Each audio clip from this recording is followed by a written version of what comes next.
સ્વાગત છે। હું છું રેખા માલકાની અને જોઈએ આજના સમાચાર।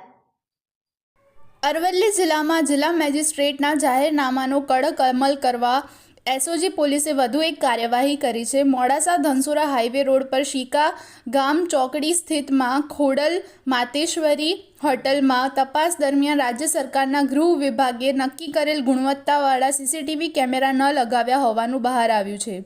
નાયબ પોલીસ મહાનિરીક્ષક વિરેન્દ્રસિંહ યાદવ તથા પોલીસ અધિક્ષક મનોહરસિંહ એન જાડેજાના સૂચનાઓ હેઠળ એસઓજી અરવલ્લી મોડાસાના પોલીસ ઇન્સ્પેક્ટર એચપી ગરાસિયાના માર્ગદર્શન મુજબ આ કાર્યવાહી હાથ ધરાઈ।